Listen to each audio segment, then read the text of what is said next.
All right, hello and welcome everybody to episode 70 of the GGG Podcast. 70 podcast episodes. That's something to be proud of. I'm very excited about that. Big number. Thank you everyone for joining us.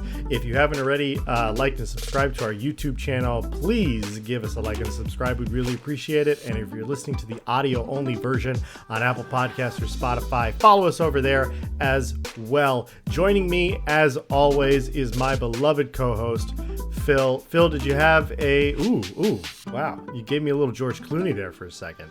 Like, you had like the one eyebrow going and everything. What is the vibe today? What's going on? Well, here's the thing. My monitor just went black. Oh, okay, hold on. Okay. I got you back now. You disconnected for a second. I disconnected. So my computer, we were discussing this. Hopefully this isn't in the show. We were discussing the one of the stories in the show today, which is Half-Life RTX. And my computer took it upon itself that it finished the download. It decided, let's start Half-Life now. So that's what it did. Now, in terms of my appearance, I've decided to up the game. You know, what does our podcast offer? I was thinking, what is missing in the video game space? And that's some adult-ass reporting. So here I am doing my best reporting voice to let you know that Monster Hunter World is terribly optimized for PC. That's right, we're bringing it back. That stuff sucks. Ooh, choo-choo, here comes the negativity train. Back for another stop. I got myself a return ticket as well. I will say that is what I have mostly been playing. Mm-hmm. Paul, do you want to talk about what you've been playing before I go on this rant or after? Yeah, you know what? Just dive right in. I got a couple little things I've been playing. But yeah, let's get into Monster Hunter because I've been playing that as well. Okay, so I've been playing Monster Hunter initially primarily on my PC. Mm-hmm. It's 3070. It's no slouch of a PC. I was looking at the AC Shadows requirements. I ran it like, can my PC run it? Mm-hmm. It's like, you're going to be fine. It's going to run excellently in 1440, whatever. Monster Hunter Wilds was chugging the entire time that I played it. Turning the textures down, turning everything down, it was still not able to hit 60 frames per second consistently, which is frustrating because like so many beautiful games run buttery, silky smooth. And Monster Hunter World is a beautiful atmospheric game, but the game does look a little PS4, if we're being honest. Yeah. I love it. It's gorgeous, but it's also not technically a powerhouse. So I went through a bunch of stuff with my PC. I made sure all the drivers were updated. I kind of did every fix that was possible. I replaced certain files so I can get NVIDIA DLSS to a higher version. Wow. I got more RAM for my computer, and all of that still just kind of plunking away. It wasn't bad until I got into some of the fights, and the fights started to slow down. Like in cities, I was like, okay, there's lots of moving stuff. It'll dip down into the 30s, 20s. I can survive. I don't really want to spend much time there anyway. But then when it started to get into some of the fights, and I was like getting carded because the timing was so bad because of the frame drops. Yeah. I just got fed up. So I bought the game on PlayStation 4. I decided, let's give them more money. Sorry, PlayStation 5. I mean, although my PlayStation 4 could probably run it. Apparently not, because it can't run on modern technology. So yeah. It's 60 frames on PlayStation 5. It looks great. It's kind of incredible. Basically, what I feel like the main difference is, no matter what the rest of your rig is, unless you have a 12 to 16 gigabyte graphics card, it's just not going to do anything for you. Yeah. So, PlayStation 5 running great. I have enjoyed my time with it. I just finished the main story and like I'm into the end game. But gosh, why? Yeah. Why not optimize it? Yeah, I mean, yeah, we talked about it last week. I know I was I was the big stick in the mud about this last week, but I just feel like the game was not ready to launch, and I also think like what they did is instead of being like, oh, we're going to improve the engine, or we're going to use a new engine, or we're going to, license an engine that somebody else has and work with that. We're just going to build on this engine that cannot do all of these things because it's an old system.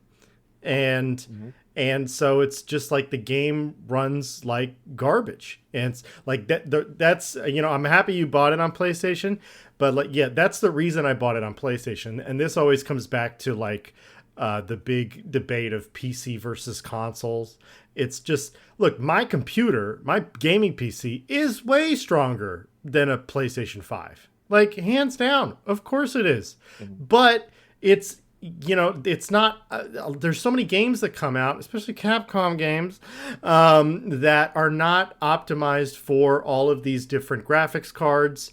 And so I buy games on console a lot of times to just have that standardization. And the thing is, it's not like it looks great on PlayStation either. It's like I run it in performance mode because I just want the smoothness of it, and it looks okay. But to me, it's like, again, I understand that there are some, like, the creature design, the muscle stretching on the creatures, especially kind of the more like mammally monsters in Monster Hunter Wilds. They look fantastic, but everything else looks like a step backwards for Monster Hunter World, and it's very aggravating to watch. So. It's I definitely that like sort of hazy filter over everything that just makes it all kind of look washed out is really confounding. Like, why like, give me a world that looks vibrant and alive. I don't know the technicalities of it. I don't know exactly what it's doing or not doing, or why that's there. But I do feel like, and maybe it's just the memory hole of playing Monster Hunter World on a PlayStation 4 Pro, and like, oh my gosh, this is my first experience with it. But the places, especially like the Elder Jungle or wherever you go into the beginning, looks so alive and so vibrant, and nothing in this game is really at that level. So. Yeah, and like the thing is like, I get that as far as like different environments, I get like, you're starting out in a desert, great. But if you're going to start out in a desert, then you need to have a lighting system in the game that is really good in order to make the desert look good, because you're ultimately playing around with just different shades of brown. And it's like, well, it's all bland brown, and then we're going to put this gray filter over it. And it looks like garbage. Look, the grind of hunting the monster, of crafting armor, I love it. That is what makes Monster Hunter. But if I worked at a like professional review site like IGN, I wouldn't just be giving this game an 8. I'd want, like, I'm sorry, but there needs to be repercussions for when your game doesn't operate correctly, and it's a $70 title, and when it's and I feel like Monster Hunter is one of those games where it's just like $70 is the base version. And then they really want to get you to buy the deluxe version. And then if you want to change how your character looks, you can only do it once before you have to pay $7, like that kind of thing. So it's been very disappointing. It's insane. It's insane, Capcom's monetization in the Monster Hunter franchise. Because all of the things that you're buying are like really little visual things that don't affect the gameplay, that don't really affect anything. And I get that that's probably like the more ethical version of DLC to sell, because like, okay, it's not giving someone an edge or whatever, but man, does it look stupid. It's like a mud crab armor or whatever, or horse armor. Sure. So all that to say, that's what I've been playing. I enjoyed the heck out of it. Excellent game otherwise, but man, Capcom, please just work on that. Yeah, keep updating. All right, let's get off of Monster Hunter Wilds. We still are having fun with it. We're not saying that we hate the game by any means, but it's just a little bit of a frustrating experience. But I wanted to bring this up. I actually played this prior to last week. I played in the Splitgate 2 beta, and I never really talked about it on the podcast. And I wanted to bring it up. And I've actually played in the alpha as well. And I think I talked a little bit on the podcast, but it wasn't fantastic, the alpha. The beta this last time around, I thought made huge strides forward as far as like the net code, the lack of lag, how smooth the game ran, and they kind of backed off of the characters from like being a character shooter, and it's like, no, they're classes. There are 3 different classes you can pick, and then you can kind of customize your guy or your girl or your whatever within that class. And so I really like it. They've also kind of simplified some of the portal mechanics a little bit, which I think is really cool because it makes for more seamless gameplay. They just like kind of decluttered a lot of stuff from the original Splitgate. And so I'm very excited about playing the actual version when it comes out. And since like my competitive game is really Marvel Rivals right now, I do feel like I'm missing that competitive first-person game because I haven't been playing the finals anymore, which I've been tempted to re-download and get back into that. But yeah, been very excited. That's a game. The finals is something that I think of when I'm like, man, that game looks so good and it runs so well. Yeah, and it's a free-to-play game. It's a free-to-play game. It's free. But then, but Splitgate 2, that's exciting. I remember playing Splitgate 1 and really having a great time. Like it felt like Halo 2-3 era came back. Oh yeah. So would you say that this one is like kind of closer to a Halo Reach, or is it branching off to find its own identity more? I mean, I think like obviously it does borrow a lot from different games, but it does remind me of Halo. It does, but the time to kill is a lot faster than Halo, and so it's like it's almost Call of Duty. It's in between Call of Duty and the finals and Halo, where it's like you can do really fancy, cool flips and tricks and weird mechanics that you can dig into, like in the finals.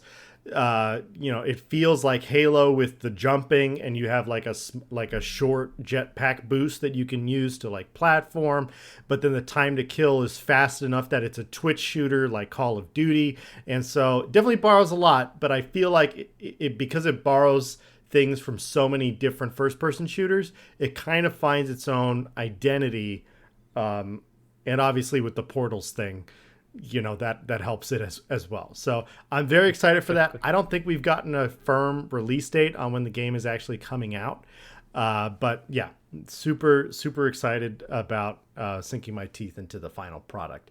And then lastly, as far as what I've been playing, been playing some Civ 7. Originally came out early February, and I was a little underwhelmed with it. The more I've gotten into it, the more I've liked it. It's just that the game has changed quite a bit, and there are some annoying things, like, because now and I've talked about this before, but like the leaders are separate from the civilizations. So you can be like, that's right. Yeah, I'm going to play as Benjamin Franklin, and he's going to start as the leader of Egypt. And you're like, okay, like stuff like that. And one of the things like I've been annoyed with is there's 2 Napoleons in the game. And it's like Napoleon the Revolutionary and then Napoleon the Emperor. And it's just like, this is not, make a different character, guys. You're already making me do this weird separate leadership thing. Why are there 2 Napoleons? Like, there's enough. You could very easily find another revolutionary or another emperor, and yeah, and it's just like they already have like Charlemagne, who's French, and so it's like they already have French leaders in the game, and then they're making copies of another French leader. So that kind of stuff has been annoying, but yeah, I've still been having fun with that. And then of course I've been playing Marvel Rivals and trying to grind out the quests so I can get that sweet not chrono tokens, but exchange them for like the store the units, which I've actually been making progress on. Did you ever see that conversion rate, Phil? Because I know we talked about it. No, what is that conversion rate? It is 1,000 chrono tickets to 100 units. That sucks. Granted, it's like 1,800 to get a skin, right? It depends. Like there's some that are 1,600 that are common ones that are like 600. So honestly, in my experience, I've probably earned about 1,000 units, so like $10 worth by just doing that. So if you're consistent with playing it, you can earn it at a decent rate. But if you're not, maybe you get a couple hundred units here or there, kind of a thing. So okay. So yeah. All right. Well, let's get this show on the road for our first, our major game release this week. We got Assassin's Creed Shadows. We've been waiting for this game to come out for a very long time. The reviews have all come out today. We're actually going to talk about Assassin's Creed Shadows for our main topic. So if that's why you're listening today, you can skip through the podcast and just listen to the Assassin's Creed Shadows bit. But we are going to talk about some other fascinating things, including, as always, my favorite, a new Helldivers 2 Warbond, Phil. Like, come on. Just when I thought I was out, they slapped me across the face. This is the moment I hop off of the negativity train and start thinking about Helldivers. Yep. So this is the Borderline Justice Warbond, right? So this is kind of their Western-inspired one. Mm-hmm. Well. Yes, a bitter. Micah. What's the skin kind of looks like, at least it seems like it's crafted after the Mandalorian, which is perfect because that is a space Western. Yes. The guns seem pretty interesting. Overall, I really think this is like a flavor Warbond for me. Yeah. If I pick it up, which I probably will. I agree. A very flavor, like, yeah, if you're really into Helldivers, sure. There's not necessarily like a lot of stuff in there that you're like, I gotta have that. But let's go through what is actually in the Warbond before we pass all of our judgment. So there are two armor sets. I believe there's a heavy armor set and a medium armor set. I will say, because there is an emote, which is like a tip of the hat, I feel like they missed an opportunity here with having a helmet that was kind of like a cowboy hat or something like that. Yep. I feel like that was a missed opportunity. But there are two weapons that are coming with it. We have the Laz Talon, so it's kind of like a revolver laser energy weapon. So that's very cool. And then we got a sniper rifle called the R6 Deadeye, which just seems like your classic, like a repeater from Red Dead Redemption kind of a thing. Which I think seems very cool. I'm curious to see how the damage is. With that, in the trailer they showed it off with the bots, so that's interesting. And then probably the most interesting item in here, as far as like a physical game item, is the Lift 86 hover pack. So this is different from the jump pack. This is a hover pack, and if you're going for that Mandalorian vibe like you were just talking about, Phil, very, very Mandalorian-esque, where you can hover above enemies, get out of there. Might be pretty useful for the bugs, honestly, is kind of what I was thinking. But last and certainly not least, my favorite item that is actually in this is the utility booster called the Sample Extractor. And this is not, they don't really do a good job of explaining this in the trailer, but the Sample Extractor booster gives you a chance to farm a sample every time you kill a heavy enemy in the game. And so if you are trying to grind out some samples for your Super Destroyer, like that, for me, that's the big one. I'm like, I need rares. I need rare samples. Let's go. Let's get that churning. So I'm very excited about that. It's my favorite one. That is really, really cool. I like the dynamite as the new sort of explosive. Seems pretty cool. Yes. Yes. The hover pack, it's always tough whenever I see a game or see a Helldivers like Warbond. I'm like, when will I use this? I feel like I really enjoy my build currently in Helldivers. Mm-hmm. So I don't know. Probably gonna get it. Still seems cool. Yeah. I no, but I hear what you're saying though, because I feel like the hover pack is like I'm probably going to use this once or twice, and it'll be like that wasn't that useful. It was kind of that was my experience with the last Warbond where they had the portable hell bomb. It's like it's good for a laugh. I don't know how often I'm actually going to use this. Honestly, I could see the hover being really good with like heavy rockets and like what's the my favorite laser cannon that like kind of spins up that shoots that big blast. Oh, the quasar cannon. Quasar cannon. Yeah, I feel like that would be really cool. Also, if it throws you as soon as you shoot it, would also be very funny to me. So Sure. Yeah.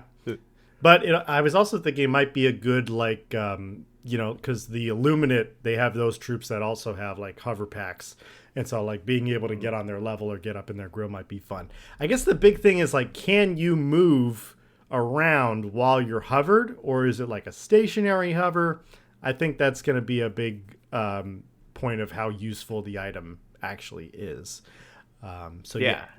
But along with this Warbond, Helldivers 2 also released an update for the game. Not anything huge coming out with this, but just some tweaks. A big thing is they wanted to increase just like regular guns that just fire just regular bullets.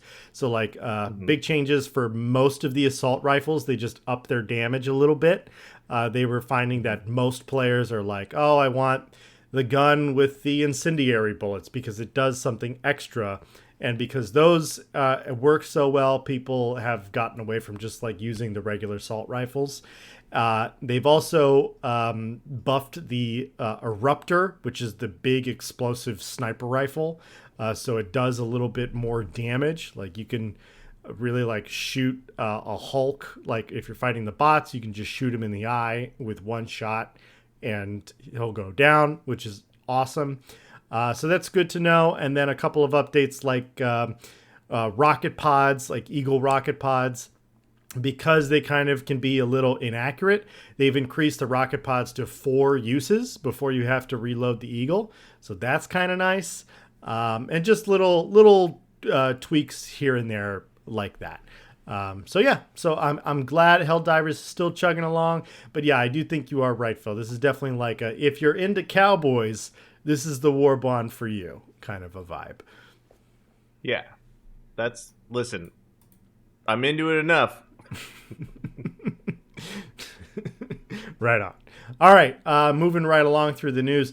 So we've known for a while that a God of War show is coming at Amazon, but we got confirmation this week that Season 2 has already been greenlit before I believe they've even completed work on Season 1, which is kind of good because, I think it gives the creators a little security that they don't have to have this perfect product within the first season, and that we won't be waiting a huge time in between the first and second season like we've had to wait with other shows. But I'm still in the camp of I don't want a God of War show. I don't want one. I love God of War for what it is. And I don't need it in another media, and I don't know that it will work well in another media. Are you still in this camp, Phil? What is your impression on this? I think God of War is perfectly told as a video game, and it's told in a way that only a video game can, where a character that we grew up with, irrespective of actor or any sort of the world stuff outside of it, goes through his first 3 games as one set person, and then we come back to them 10 to 15 years later as a completely transformed figure, and we get to like figure out how they got there. I feel like this show will probably just focus on the last 2 God of War games, because I feel like they, strangely enough, have the biggest cultural relevance and impact, despite the fact that God of War was like the biggest thing in the early 2000s. Right. So I think I think it's a good sign because it means someone is watching the dailies, right? That they like people are watching the stuff that comes in at the end of the day, and they're like, "This is fire, dog." Um, and Amazon, to its credit, has put out some stuff that I really enjoyed. I just crashed through the most recent season of Invincible. Oh yeah. I always enjoy The Boys. Like there's a lot of good stuff on Amazon. Yeah. So can they do it? Quite possibly. Should they do it? I don't think it's worth. I don't think it's worth the trouble, honestly. Yeah. The Last of Us, I think, is one of the few working examples, and that is also like it is a very different thing than the show or than the game. Yeah.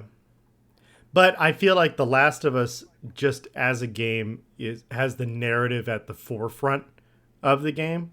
And God of War does as well. It was interesting what you just said, that you think it's going to focus on the most recent God of Wars as opposed from starting at the beginning of Kratos' journey. Because I think that, starting at the beginning of Kratos' journey would be the place to start. But the early God of Wars didn't really have a strong narrative. They didn't really have strong stories. They didn't have strong characters. It was just about being a video game. It was about being a demigod who was tearing shit up and, was out to get revenge. And so I really don't know. I just know that I don't want this because I think it's an impossible task to please everybody. And it's like, I don't know what fans you're going to bring in that are going to be like, I've never played God of War, but that God of War TV show, oh my God, that's great. Because I feel like that's something The Last of Us has been successful at, where it's like, I've never played The Last of Us, but that Last of Us TV show, oh my God, it's freaking great. And I just feel like The Last of Us, it's an easier transition to a TV show media as opposed to what God of War is. So yeah, well, if you look at The Last of Us, you have a lot of cultural touchstones like The Walking Dead, the Dawn of the Dead movies. Like zombies have existed in media, specifically this type of media, for such a long time and in such a big, impactful way to like Walking Dead was the biggest show there was for, I don't know, the 135 seasons. But this is kind of like, maybe you kind of find some commonality with like superheroes or, American Gods, which kind of fluttered and didn't really make much of an impact. I think that there is a possibility for a good show. And if it was like my pitch, I would say you start with Kratos in the 2018 God of War games, and you do kind of like a dual narrative where we see his old exploits so that we can see the moments that mattered. Sure. And then his new exploits with Boy. Yeah. But I think that's a good idea. I think that, if they're going to do anything, I think that's a strong start with what you suggested. So, like, that's probably what they have to do. Otherwise, people will be like, "Why is he carrying a log? What's up with all the yellow hands? Why is he so strong?" Which is what I was saying when I played the original. Why is he so strong? Why is he so white? Why is he gray? Yeah. Yeah. All right. What's next up on our agenda? It's Kratos. Half-Life 2 RTX. So Half-Life 2's back in a big bad way. Basically, a group of people have made a mod for Half-Life 2 that runs the game with a bunch of increased graphics settings, and essentially it runs the original game, so you're getting all the speed and everything that you go to that, and then in real time using advanced graphics cards and an RTX AI, it finds models to replace the in-game models, but it finds like better versions of them. It updates the lighting in real time, and all of this is happening while the game is playing. Which, if you're a big fan of Half-Life 2, which I know many of us are, that is an excellent thing. But I think it's also just exciting to see, like, could we do this with more old games? Yeah. Could we see, like, Tomb Raider, the God of War games? Like, could we see older stuff given a new light and made to look like a modern-day AAA game? Yeah, I mean, I think this is really interesting technology, and I think like this is something that I think is useful for AI to do, where it's like you're taking something that's already been done and it's just going through and it's updating it. Yeah. And it's doing that in real time. It's like that is a huge pain in the neck for game developers when they're doing remakes and everything like that. So it's like anytime that because I know AI is happening, whether a lot of people like it or don't like it, but anytime I see that AI is like, oh, this is something that most people don't want to do anyway. And so it would be nice if that's the part of the industry that it helps out with, So it's the thing that people are doing for free. Let's get a free thing to do that for free instead, right? Yes, exactly. So I think it's really interesting. I don't know that I'm ever going to go back and play through Half-Life 2 again, but it's definitely made me curious enough to be like, I'm going to look this up on YouTube and see what it looks like. This is pretty cool. So yeah. Are you still holding out for Half-Life 3? Yeah, no, I think they're probably going to announce tomorrow. Yeah. So I just always say, I mean, listen, as we are recording the show, it is the case that news will break tomorrow, just how it works. Yes. It's possible that news is Half-Life 3. But probably not. Sure. Half-Life Alyx is really Half-Life 3, and I know it's not chronologically Half-Life 3, but it's basically Half-Life 3. Yeah, as part of like the mechanics and the game moving forward and everything like that. I get that. Well, something that we don't have to worry about, be waiting forever for a third iteration of the game to come out is Space Marine has been confirmed to be getting a third game. Space Marine 3 has been officially announced, which is fantastic. The original Space Marine came out, I want to say like 2011, something around there. And so the amount of time we had to wait, over a decade, to get the second game, I never thought there was going to be a second game. So the fact that Space Marine 2 came out, it was a big success. It sold over 6 million copies. They greenlit Space Marine 3, and they've begun work and planning on it. So at least Saber Interactive knows how to count to 3. Yes, exactly. Good for Saber Interactive.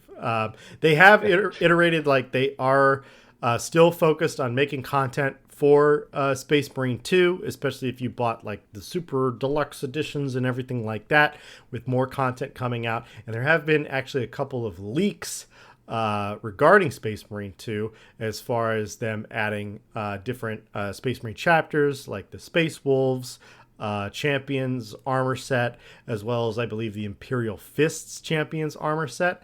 And there is another cooperative mission that is going to be coming out very soon as well. So that's a lot of exciting Space Marine Warhammer news for the Warhammer fans out there. I know I very much love that game, but I would like a little bit more content before I get back into it. I gotta pace myself a little bit with that game. I was comparing it kind of to Helldivers, as far as like how many hours I've put into it, and it's like Helldivers I've played like almost 3 or 4 times as much as Space Marine, just because I think it has a little bit more replayability, even though like Space Marine has a story and everything.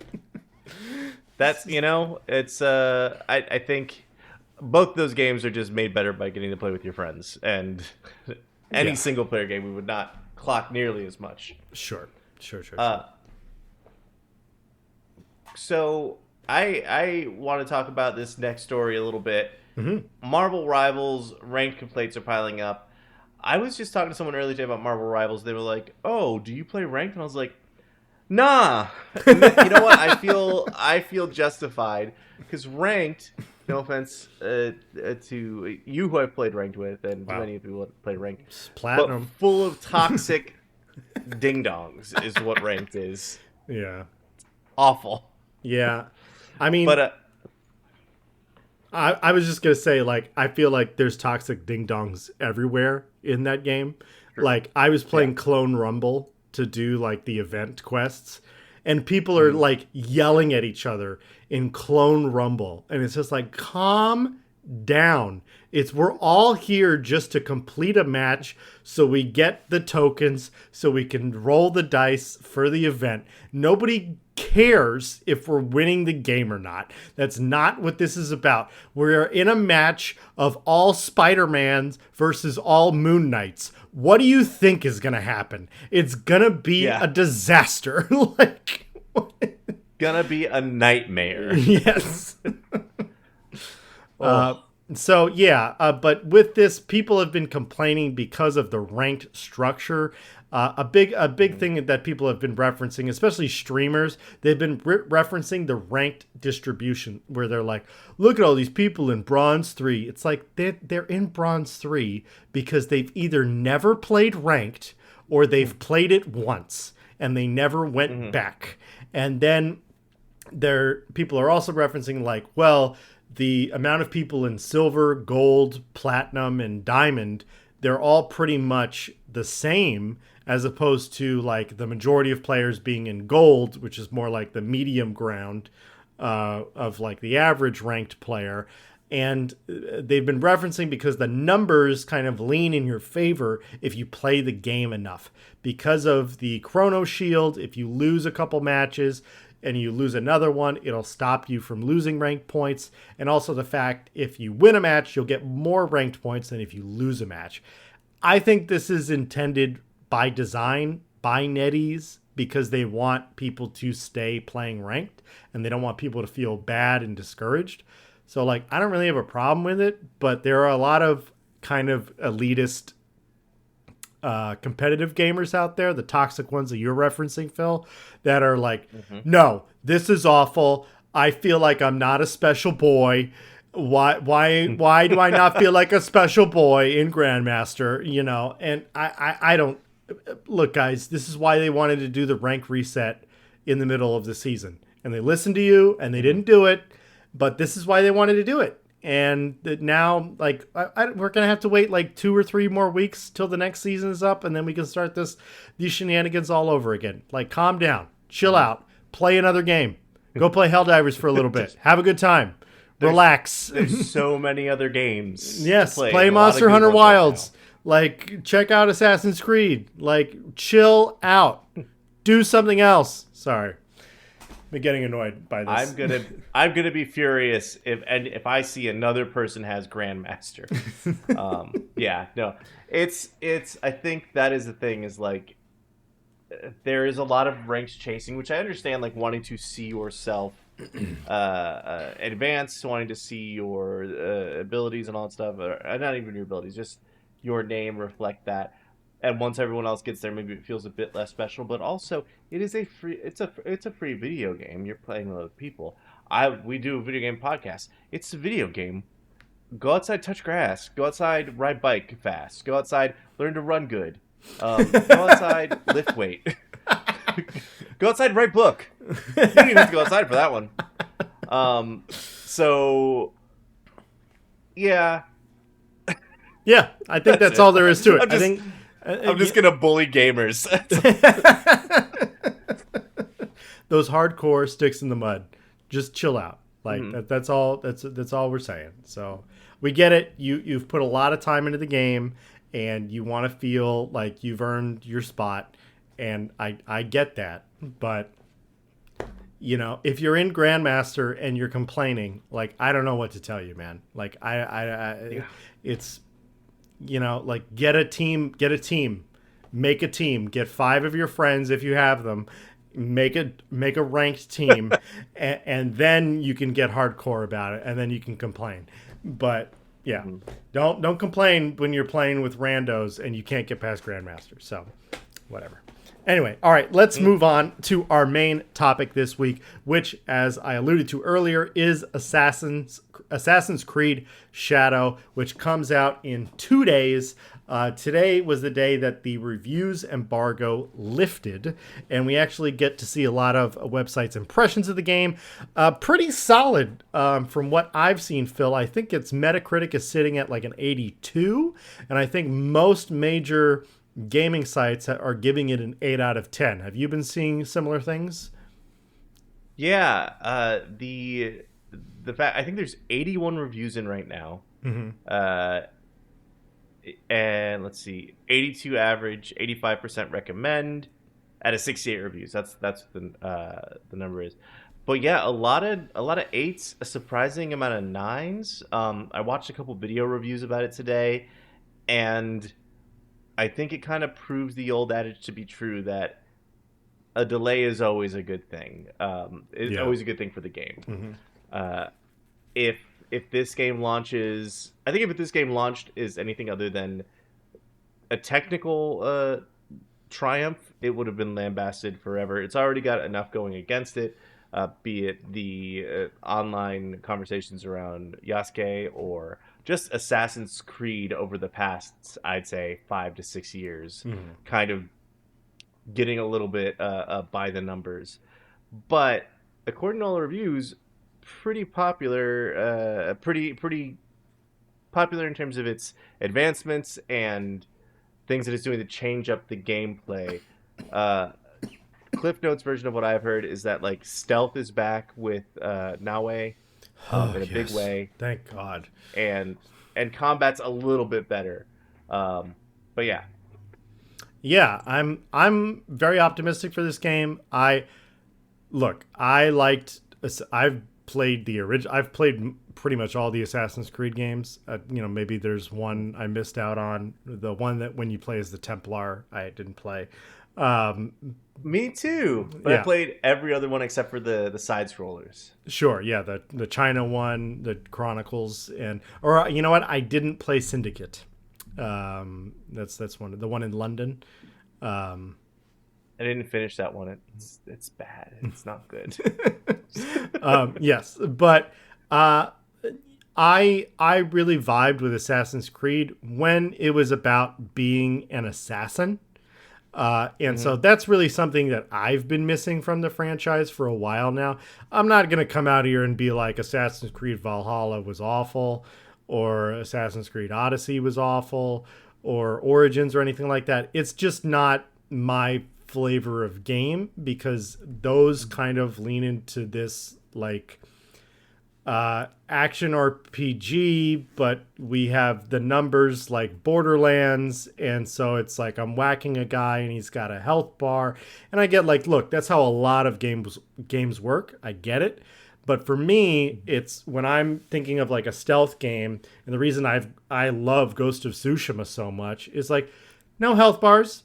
If I jump on a guy and I stab him right here and my sword goes all the way down, he needs to be dead. Like I don't want to see like, oh, yeah. I did 38% damage on his total health and decreased his armor by 17%. It's like I don't give a crap. Like it doesn't, for me, it takes away of the vibe of the game where you're like, look at the flashy numbers on the screen.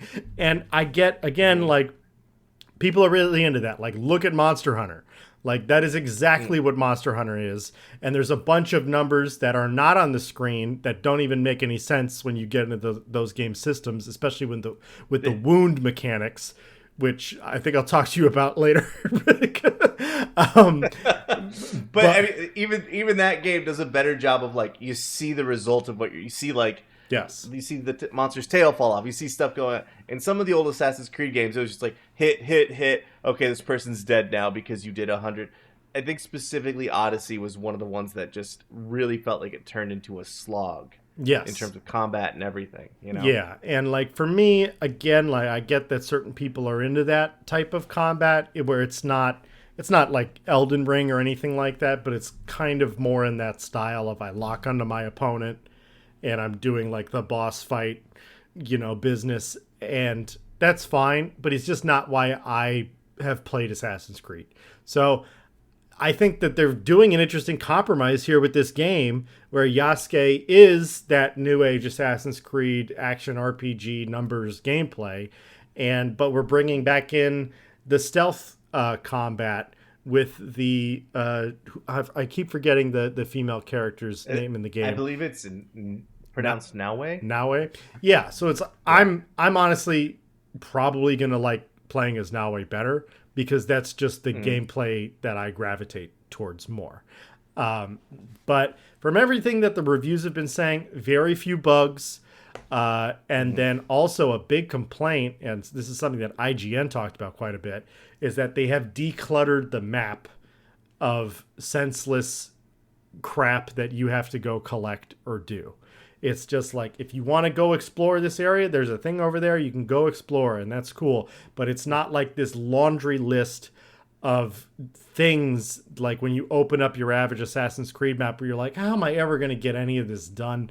I very much felt that way in like Valhalla, where I'm like, I don't know, guys. What do you want me to? You're like, from the start of the game. What do you expect from me? Yeah, like, what do you expect? Like, I'm looking at this map and I'm like, that's 150 hours, and I guarantee you, it's not 150 hours of satisfying gameplay. It's 150 hours of running around a building trying to figure out how to get in it.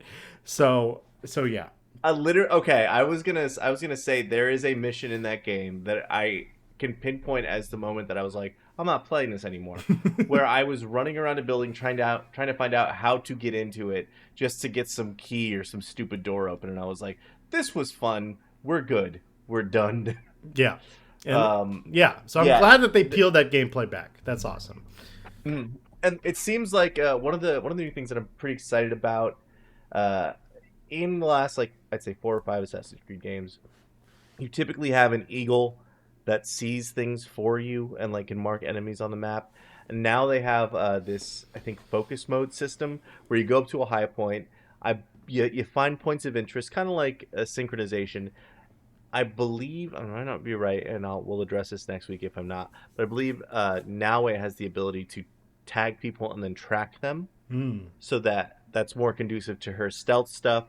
And her combat ability isn't as strong, and similarly Yasuke, the only way he can really sneak is very slowly, and he has to like get prone because otherwise his armor is so loud that it's just constantly distracting everyone. Sure. I'm just really excited to see them handling dual protagonists in a way that, unlike Syndicate, like, you could play as both the characters in Syndicate, but they pretty much were identical. It's just like, do you want to play as a boy or a girl? That was really it in Syndicate. That was it. And this one, they were like, Fry and Evie. Evie's more stealthy, and Fry punches people a lot more. And then you played it, and it was not at all the case. But I'm just excited to see their take on it. I've said multiple times that I think Ghost of Tsushima really ate Assassin's Creed lunch by making that game in Japan way before Ubisoft got there. Yeah. But I do think that they have a different enough take. Specifically, one of the things that's mentioned in a lot of the reviews is the verticality in this game. There's the levels aren't as massive, or the map isn't as massive as much as it is just has a lot of verticality. Right. And I think that's one of the most exciting things for an Assassin's Creed fan. Yeah, definitely. Like, I think they absolutely need to lean into that, because the platforming was a weak point in Ghost of Tsushima. The platforming is not great in Ghost of Tsushima. It's still we'll see how Ghost of Yotei, we'll see how the platforming evolves in that. But the platforming in Ghost of Tsushima felt very left over from the infamous franchise, where it was like, it was kind of this floaty, superhero, I'm like climbing a building in Seattle, like platforming. And so hopefully that's something they improve in the Ghost series. But yeah, I think that's what Assassin's Creed does. They have one of the best platforming systems in the market, and that's how they got famous, is the amazing platforming that they could do, and their amazing world design and city design has really just been unmatched as far as any other company. So I think that's a great thing to lean into. I think that's a great point. But yeah, I'm excited to check it out. And I don't know if I'm gonna do. I'll probably do the Ubisoft Plus thing like you recommended. So we'll see. We'll see about that. But yeah, any other thoughts on Assassin's Creed before we wrap it up for this week? Man, I'd be excited for Assassin's Creed to make its comeback. Yeah, if it can kind of rebuild things and reinvent itself, like sort of a Far Cry 3 rise from the ashes, and then in 10 years we'll be like, God, it all started with Assassin's Creed Shadows, and now it's the same thing every map. You play as a ninja lady, and you play as a bruiser guy. Yeah. Well, yeah. I hope we don't have like a gods thing like we did in Valhalla, where now I'm Odin for whatever reason, and like I get that. I think it's cool in a sense. I think that's a different game, guys. That's a different game. Yeah. You're not God of War. Let God of War be God of War, or make a game in that genre. It's comparable. Don't try. We're already doing this too much. There's like 4 different things you're trying to do. Just Assassin's Creed can't be everything. Yeah, just do a few things right instead of having the buffet. I want Ancient Aliens, the game, with some light historical stuff. If you give me that, we're fine. We're fine. Aliens. We're fine. Yeah, do you think the ones who came before will make a reappearance in this game? Because I really hope so. I want to see what they're up to. Please God, no. I want them to lose the Assassin's Creed title at this point. Anyway, where's Desmond? He's not dead. That's really why I want to play this game. I want to find out what Desmond's doing. Like, can we roll him out? Like, how do we get him in ancient Japan in the 15th century? Like, oh my God. All right. Well, with that, we are going to wrap things up for episode 70 of the GGG Podcast. If you haven't already liked and subscribed to our podcast on YouTube, please do so. It really helps us out. We really appreciate it. And if you're listening to the audio-only version on Spotify or Apple Podcasts, follow us over there as well. I'll be excited to sink our teeth a little bit more into Assassin's Creed Shadows when we come back next week.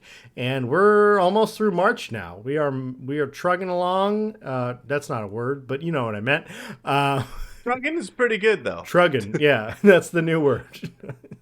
Keep on trugging. Tell the Gen Zs that so they can incorporate that into everything. So yeah, we're trucking along is I guess what I meant to say. And yeah, I'm excited to see what happens. We're getting closer and closer to the Summer Games Fest. So I'm excited to see what announcements, like what will be confirmed that is actually coming out this year. That's the big thing I'm excited to know. Like, what is going to hit that December cutoff for 2025? And this might be an off-the-air conversation, but I think I want to say it for our followers. The first week of April, we should record after the 2nd, because that is when the Switch 2 is getting announced. Like, we are on the verge of a lot of news about to drop. Yeah. So, yeah. Yeah. I want to, like, what is even going on with the Switch 2? What are we doing? Like, we just took 2 Switches and jammed them together really hard. Enjoy. We got Mario Kart. Are you guys surprised? No? Well, check this out. Mario's back in another game. Yep. Whatever. Luigi's apartment complex. Luigi's haunted apartment. Yeah. Oh, God. Okay. All right. Peace out, everybody. We'll see you next week.